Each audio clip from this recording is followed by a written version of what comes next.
现在欢迎您来到高白手世界。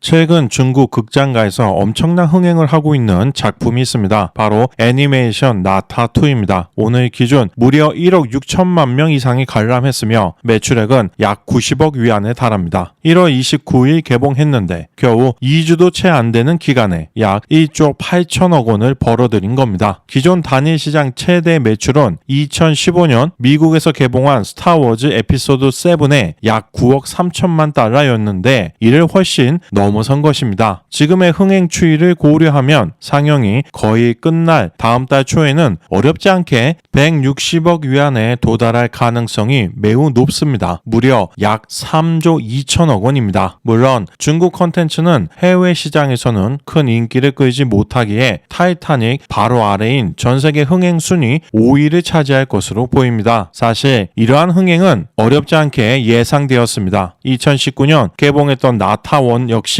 약 1조 원을 벌어들였기 때문입니다. 하지만 이 정도의 폭발적인 성공은 아무도 예상하지 못했습니다. 나타2의 성공에는 여러 가지 이유가 있습니다. 첫째, 중국 문화라는 포장 안에 성공적으로 흥미로운 스토리를 넣었습니다. 중국 영화는 각종 검열로 인해 현대를 배경으로는 좋은 영화를 만들기가 매우 어렵습니다. 정부를 비판해서도 안 되고 마블 히어로처럼 가상의 자경단에 대한 이야기를 할 수도 없기 때문입니다. 초능력이나 중국 내 테러 등에 대한 주제도 불가합니다. 반면 고대 시대를 배경으로 한 애니메이션은 이러한 검열에서 상대적으로 자유로울 수 있습니다. 둘째, 친숙하면서도 새로운 캐릭터입니다. 나타는 신화적이면서도 설화적인 인물입니다. 봉신연이나 서유기에서는 천개의 신으로 등장하지만 동시에 민간에서 입으로 전해 내려오는 이야기이기에 신화와 설화 중간쯤에 위치한 존재라고 볼 수 있겠습니다. 나타는 이처럼 중국인들에게는 친밀하지만 2019년 나타 1편이 만들어지기 전까지는 손오공에 비하면 매우 초라한 존재였습니다. 보통 중국 아이들의 동화책에서나 언급되는 수준이었죠. 실제로 중국의 4대 기서는 삼국지, 수호지, 서유기, 금병매입니다. 반면 나타가 주가 되는 봉신연이는 그만큼 높은 평가를 받지 못했던 게 사실입니다. 하지만 나타 애니메이션을 통해 그동안 잊혀져 있던 존재를 현대적으로 재해석함으로써 이제는 손오공 못지않은 인기인물로 재창조해낸 것입니다. 셋째, 중국 애니메이션 기술의 발전입니다. 물론 미국이나 일본 정도의 수준은 되지 못하지만 1편과 2편을 모두 본 저의 입장에서 오로지 기술적인 면을 기준으로 평가하자면 1편 역시 훌륭했지만 2편은 더 뛰어났습니다. 물론 이야기와 캐릭터도 중요하지만 그래도 내용을 담아 전달하는 역할을 하는 화면 역시 기본적인 수준은 되어야 대중들이 감상을 할 테니 중요하지 않다고 할 수 없을 것입니다. 현재 중국 영화 흥행 탑10을 보면 1위 나타2에 이은 2위는 중국의 6.25 전쟁 참전을 미화한 장진호입니다. 그리고 3, 7, 9위 역시 애국주의 영화입니다. 이번 나타2의 흥행이 예사롭지 않은 이유는 이제 더 이상 중국에서 애국주의, 선동, 선전 영화들이 과거와 같은 인기를 끌지 못하고 있다는 것입니다. 중국 애국주의 영화들의 단골로 주연으로 출연했던 우징은 나타2의 성공에 대해 축하하는 메시지를 남겼습니다만 본인도 이제 선전선동 영화의 천병이었던 자신의 시대가 서서히 저물어가고 있음을 느끼고 있을 겁니다. 나타에 대한 저의 평가는 10점 만점 기준 1편은 8점, 2편은 7점을 줄 수 있을 것 같습니다. 1편은 스토리, 캐릭터, 액션, 유머 모두 높은 수준이며 특히 나타를 새롭게 재해석한 부분에서 높은 점수를 주고 싶습니다. 2편은 1편의 성공에 힘입어 더 많은 노력과 투자를 했음을 어렵지 않게 알 수 있을 정도로 새로운 인물을 추가하고 액션을 강화함으로써 나타 세계관을 성공적으로 확장했습니다. 문제는 1편의 심파적 요소인 부모와 자식 간의 사랑, 친구와의 우정에 대한 부분이 2편에서도 똑같이 반복된다는 것입니다. 이는 사실 한국 영화의 고질적인 문제이기도 합니다. 한국 역시 SF, 액션 등 장르의 구분 없이 뜬금없는 심파와 정치적 메시지를 남발하며 현재 빠른 속도로 몰락하고 있습니다. 더불어 나타2는 부족한 스토리 라인과 캐릭터성을 보완하기 위해 미국, 일본 작품을 많이 참고한 것으로 보입니다. 예를 들어 하늘을 가른 후 그곳에서 적들이 쏟아지는 장면은 어벤져스 1편 뉴욕 액션씬을 참고한 것으로 보입니다. 빌런 중 하나는 스파이더맨의 샌드맨과 비슷했으며 대규모 액션씬은 아쿠아맨이 떠오르기도 했습니다. 물론 워낙 미국이 히어로물에서 이른 시작을 했기 때문에 완전히 피해가기는 어렵겠지만 최소한 나타라는 세계관 안에서 균일감이 손상되는 캐릭터나 상황이 연출되면 안 되는데 감독이 개연성의 유지보다는 단편적으로 재미있는 상황의 연출에 치중한 것으로 느껴졌습니다. 물론 중국인 입장에서는 외국 작품에서만 볼 수 있었던 캐릭터성, 이야기 구조가 중국 정통 문화 안에서 벌어지는 모습이 굉장히 흥미롭고 신선하게 느껴졌을 수도 있지만 저 같은 외국인 입장에서는 흔한 모방품을 중국 전통으로 포장한 작품이라는 생각이 들 만한 부분이 적지 않았습니다. 결론적으로 중국 애니메이션은 많은 발전을 했으며 한국 애니메이션 산업에 비하면 굉장히 앞서 있다고 할 수 있겠으나 아직까지 미국, 일본 등의 세계적인 수준에 도달하지는 못했다로 정리할 수 있겠습니다. 하지만 중국에서 앞으로도 나타 같은 성공작이 지속적으로 탄생할 수 있을지에 대해서는 큰 기대를 할 수 없습니다. 첫째, 당가 정부의 검열입니다. 극도로 통제되는 사회인 중국에서 창의력이 가장 중요한 영상 창작 분야가 세계인의 수준에 맞는 작품을 만들어내기는 매우 어렵습니다. 중국처럼 계급 간의 빈부격차에 대해서 깊게 문제 제기를 할 수 없는 사회에서 한국 영화 기생충 같은 작품이 탄생할 수는 없는 것이며 정치인들에 대해서 함부로 평가할 수 없는 사회에서 내부자들 같은 영화가 만들어질 수는 없는 것이니까요. 더불어 중국의 이런 규제는 다른 국가들에도 큰 영향을 미칩니다. 우선 중국 시장을 노리는 미국 영화들이 흥행을 위해 스스로 중국의 눈밖에 날 만한 내용을 자체 검열하고 굳이 중국 배우를 캐스팅하거나 극중에서 중국어를 사용합니다. 한국에게는 이러한 검열이 한할령이라는 형태로 나타나 모든 문화에 중국 수출이 막혔지만 이는 오히려 한국 콘텐츠가 중국 시장을 벗어나 전 세계적으로 성장하는 단초를 제공했습니다. 반면 점점 더 중국 시장에 집중하고 의존했던 홍콩 영화는 결국 몰락하게 되었죠. 나를 죽이지 못하는 고통은 오히려 나를 더 강하게 만드는 것이며 누군가에게 의지하는 삶을 선택한 사람들은 결국 자신이 누구였는지조차 잊게 되는 것입니다. 일각에서는 그래도 현재까지는 검열이 덜한 게임 분야에서 만큼은 향후 중국의 발전을 크게 기대하는 기류가 존재합니다. 특히 요즘 많은 중국인들은 검은 신화 50이라는 게임의 성공에 크게 고무되어 있기도 하죠. 많은 한국 유튜버들 역시 해당 게임을 높게 평가하는 사례가 적지 않지만 스팀에 남겨진 100만 개의 평가 중 90만 개가 중국어일 정도로 대부분 중국에서 흥행한 게임일 뿐입니다. 물론 그 외 상업적으로 성공한 원신 등의 중국산 게임도 있기는 하지만 제가 향후 중국 게임 산업의 발전에 대해서 부정적으로 보는 이유가 있습니다. 현 중국의 지도층인 1950년대에서 60년대생들은 거의 게임을 즐기지 않은 사람들입니다. 이 사람들의 20대는 문화 대혁명 기간이었거나 중국 경제 발전이 본격적으로 시작되었던 1992년 덩샤오핑의 남순 강화 직전이었습니다. 따라서 게임이 가진 파급력과 선동